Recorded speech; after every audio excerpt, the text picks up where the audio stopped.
विपक्ष की भूमिका निभा रही कांग्रेस ने आज भाजपा की विफलताओं को लेकर कलेक्ट्रेट में घेराव किया है। तो विधायक सुनील उइके, सुजीत चौधरी और प्रतिनिधि दीपक सक्सेना और कांग्रेस कमेटी के अध्यक्ष गंगा तिवारी सहित अन्य सभी सदस्य मौके पर उपस्थित रहे। इस दौरान अगर देखा जाए तो सभी ने जमकर नारेबाजी की है और पुलिस प्रशासन ने वहीं सभी कार्यकर्ताओं को खदेड़ने की पूरी कोशिश भी की है। यहाँ अगर देखा जाए तो कांग्रेस ने बीते दिनों हुई बारिश में जो फसल का नुकसान हुआ है, कर्ज माफ़ी ना होने के चलते भाजपा को आड़े हाथों लिया है।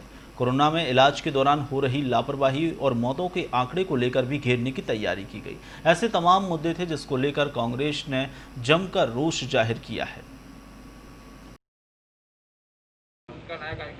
स्वागत है कमलनाथ जी आप ग्वालियर चंबल में। तो ग्वालियर की जनता बताएगी ऐसे तख्तियों पे, हे कमलनाथ 15 महीने में क्या दिया आपने, हे कमलनाथ 15 महीने में क्या दिया, हे नाथ तू कहाँ रह गया था, कहाँ भूल गया था। अखिया हरि दर्शन को प्यासी, हरि दर्शन यानी नाथ को प्यासी थी, तो इनने दर्शन नहीं दिए, इसलिए जनता वहाँ पे सब समझती है। जनता वहाँ पे जवाब भी देगी और जनता की लाठी जो है ना बड़ी शांति से पड़ती भी है। इसलिए आज एक कोविड का विषय हो तो कौन सी मीटिंग आपने ली उस समय, बार बार कई लोग बोल चुके, मैं कहना नहीं चाहता हूँ आप आईफा अवार्ड में किनके साथ क्या क्या उस समय मीटिंग कर रहे थे। मैं दिल से कहता हूँ, ये शिवराज सिंह चौहान 3 रात सोए कल बैठक में बोले थे। और वास्तव में आज एक आदमी को सरकार कितना पैसा दे रही है इलाज के लिए, आप तो रह के आए हो, 64 या 66 हज़ार रुपये दे रही है निःशुल्क इलाज करके। कोविड में कोई लगान के वसूली क्योंकि सब लॉकडाउन रहा, फिर भी सरकार कैसे भी आम गरीब आदमी को व्यवस्थित इलाज मिल जाए, कोई ख़त्म ना हो। मैं तो कई बार वो दृश्य देख रहा हूँ, अगर कमलनाथ जी रहते तो क्या मध्य प्रदेश की स्थिति होती, कितने लोग मारे जाते। इसलिए शिवराज सिंह चौहान साहब के नेतृत्व में हम सब लोग आगे बढ़ेंगे। तो कमलनाथ जी जा रहे हैं, स्वागत है, विचार करेंगे। सिंधिया जी ने कहा भारतीय परंपराओं के अनुसार हम उनका स्वागत सम्मान करते हैं और हमारे गृह जिले में आ रहे हैं, इसलिए स्वागत है। जनता जवाब मांगेगी, जनता बात करेगी। सर एक कल सर का नया कार्यक्रम आ गया है। स्वागत है कमलनाथ जी आप ग्वालियर चंबल में। तो ग्वालियर की जनता बताएगी ऐसे तख्तियों पे, हे कमलनाथ 15 महीने में क्या दिया आपने, हे कमलनाथ 15 महीने में क्या दिया, हे नाथ तू कहाँ रह गया था, कहाँ भूल गया था। अखिया हरि दर्शन को प्यासी, हरि दर्शन यानी नाथ को प्यासी थी, तो इनने दर्शन नहीं दिए, इसलिए जनता वहाँ पे सब समझती है। जनता वहाँ पे जवाब भी देगी और जनता की लाठी जो है ना बड़ी शांति से पड़ती भी है। इसलिए आज एक कोविड का विषय हो तो कौन सी मीटिंग आपने ली उस समय, बार बार कई लोग बोल चुके, मैं कहना नहीं चाहता हूँ आप आईफा अवार्ड में किनके साथ क्या क्या उस समय मीटिंग कर रहे थे। मैं दिल से कहता हूँ, ये शिवराज सिंह चौहान 3 रात सोए कल बैठक में बोले थे। और वास्तव में आज एक आदमी को सरकार कितना पैसा दे रही है इलाज के लिए, आप तो रह के आए हो, 64 या 66 हज़ार रुपये दे रही है निःशुल्क इलाज करके। कोविड में कोई लगान के वसूली क्योंकि सब लॉकडाउन रहा, फिर भी सरकार कैसे भी आम गरीब आदमी को व्यवस्थित इलाज मिल जाए, कोई ख़त्म ना हो। मैं तो कई बार वो दृश्य देख रहा हूँ, अगर कमलनाथ जी रहते तो क्या मध्य प्रदेश की स्थिति होती, कितने लोग मारे जाते। इसलिए शिवराज सिंह चौहान साहब के नेतृत्व में हम सब लोग आगे बढ़ेंगे। तो कमलनाथ जी जा रहे हैं, स्वागत है, विचार करेंगे। सिंधिया जी ने कहा भारतीय परंपराओं के अनुसार हम उनका स्वागत सम्मान करते हैं और हमारे गृह जिले में आ रहे हैं, इसलिए स्वागत है। जनता जवाब मांगेगी, जनता बात करेगी। सर एक कल सर हाँ सही है मंत्री। भैया हम लिए हाँ हैं, बढ़िया। आगे पर कहना नहीं लगाया। आप पहन लो ना सोन सिंह जी, आप लोग पहन लो, तो ये भाई साहब निकाल ले इधर फिर बोले आज अभी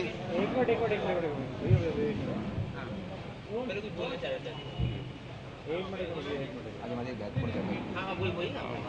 महत्वपूर्ण आज अभी हमारे भवन निर्माण समिति के मध्य प्रदेश का मैं इंचार्ज हूँ। पूरे देश भर की एक वर्चुअल मीटिंग थी जिसमें राष्ट्रीय अध्यक्ष, राष्ट्रीय महामंत्री माननीय अरुण कुमार सिंह जी, राज्यसभा सांसद, और पूरे हिंदुस्तान भर के सभी प्रदेश अध्यक्ष, सभी महामंत्री संगठन और भवन निर्माण के इंचार्ज होने के नाते मैं मध्य प्रदेश से जुड़ा था। अभी हमारे टोटल मिला के संगठन के 57 डिस्ट्रिक्ट है, 57 डिस्ट्रिक्ट है, जिसमें जो है ना 50 जिलों में, 40 जिलों में मेरे कार्यालय निर्माण हो चुके हैं, 7 जिलों में निर्माणाधीन है, 3 जिलों में ऐसी ज़मीन ले ली है। सिर्फ 7 जिले संगठन के हमारे बचे हुए, सरकार के हमारे 2 जिले बचे हुए, संगठन के 7 जिले बचे हुए। उनमें भी हम विगत 6 माह में ज़मीन लेके और भव्य कार्यालय का निर्माण करेंगे। इसमें जो है ना कोई सरकारी व्यवस्था में कोई सिस्टम नहीं रहता। कार्यकर्ताओं के माध्यम से, कार्यकर्ताओं की मेहनत का, परिश्रम का जो पैसा है इस भवन निर्माण में लगेंगे। इसलिए आज हमारी बहुत महत्वपूर्ण बैठक अभी संपन्न हुई। सर, कमलनाथ जी जो है नींद से जागे। वास्तव में 15 महीने की सरकार जो आपकी रही माननीय कमलनाथ जी,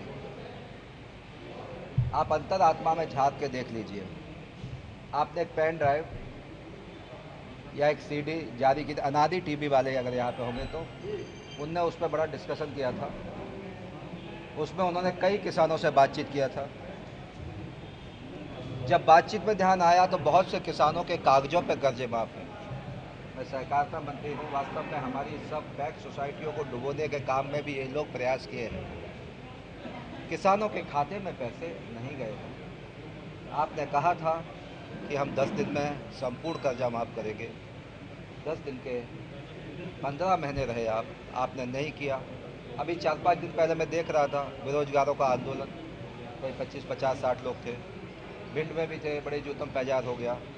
मैं उनको कहना चाहता हूँ, आपके वचन पत्र में आपने घोषणा किया था, आपने बेरोजगार युवाओं के बीच में कहकर कहा था कि 4,000 रुपये तक का हर बेरोजगार को हम भत्ता देंगे।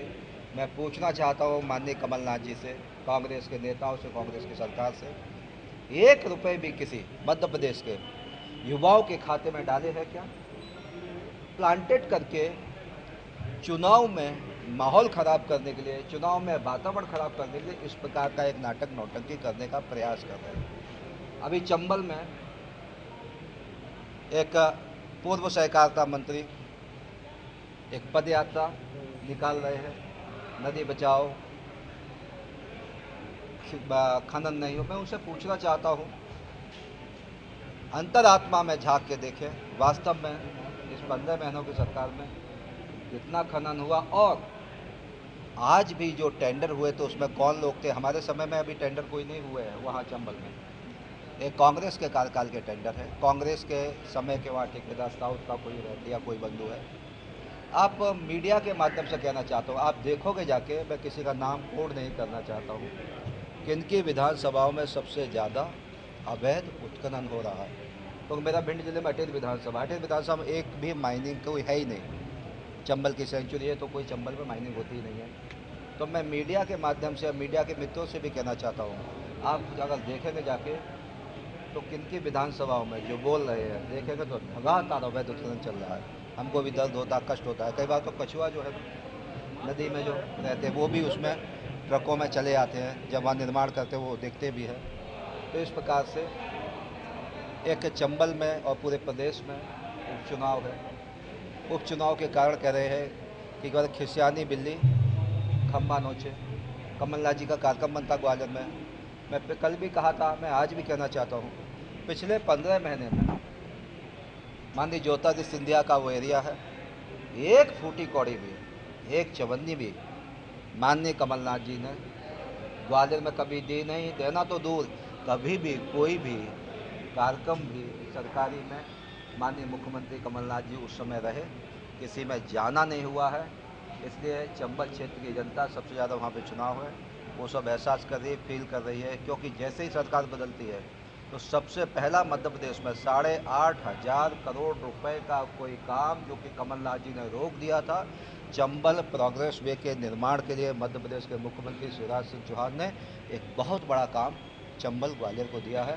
और मुझे लगता है कि कोशिश ये हो रही है कि आचार संहिता के पहले भी उसका मतलब भूमि पूजन हो जाए, ये भी प्रयास है। ज़मीन का अधिग्रहण के लिए भी सब बातचीत हो गई है, क्योंकि उसमें 70% 75% ज़मीन जो है ना चंबल के बेहड़ों की ज़मीन है, इसलिए वो सरकारी भूमि भी है, कुछ वन भूमि है, उन सब की प्रक्रिया पूरी हो गई। किसानों की जो भूमि है उसके बारे में भी सब बातचीत हो गई है, उनको भी मुआवजा अधिकतम देने का प्रयास, या ज़मीन के बदले दोगुना ज़मीन, हमने भी कहा ज़मीन के बदले दोगुना उनको कहीं अच्छी ज़मीन भी दे देंगे। तो इस प्रकार के विकास के क्रम में चंबल ग्वालियर में बड़े कामों के आधार पर भारतीय जनता पार्टी के नेता मुख्यमंत्री शिवराज सिंह चौहान और ज्योतिरादित्य सिंधिया जी के प्रयास से अच्छी कोशिश कर रहे हैं। और जनता जनार्दन की कृपा से, सच के आधार पे हम लोग जनता की अदालत में चले गए हैं और परमपिता परम परमात्मा रूपी जनता हम सबको आशीर्वाद देते हुए इन सब प्रत्याशियों को जिता के लाए, यही हमारी इच्छा है और कार्यकर्ताओं से अपेक्षा है।